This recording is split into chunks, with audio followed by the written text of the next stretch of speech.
ගොඩක් අය මගෙන් අහලා තිබ්බා මේ ට්‍රේඩින් කියන දේ ස්ටාර්ට් කරලා ලොකු කාලයක් යනවද මේකෙන් සල්ලි හම්බ කරන්න කියලා. නෑ. එතකොට මේ ට්‍රේඩින් කියන දේ ස්ටාර්ට් කරලා කෙටි කාලයක් ඇතුළත සල්ලි හම්බ කරන අපේ ස්ටුඩන්ට්ලා පොඩ්ඩක් බලමුකෝ අපි.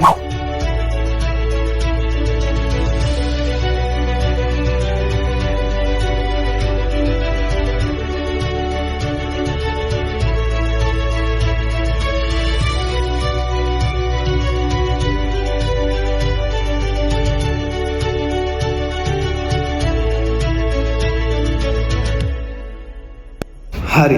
එතකොට ඔයාලා ඒ දැක්කේ අපිත් එක්ක සම්බන්ධ වෙලා කෙටි කාලයක් ඇතුළත ලොකු ආදායමකට ගියපු අපේ ස්ටුඩන්ට්ලා ටිකක්.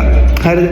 එතකොට ඔයත් කැමති නම් මේ වගේ ආදායමක් ගන්න දැම්ම මගේ WhatsApp නම්බර් එකට මට මැසේජ් එකක් දාන්න. මම ඔයාට හිතේ කහටක් නැතුව මම කියලා දෙන්නම් හරියටම මේකෙන් ගේමක් ගහන්නේ කොහොමද කියලා.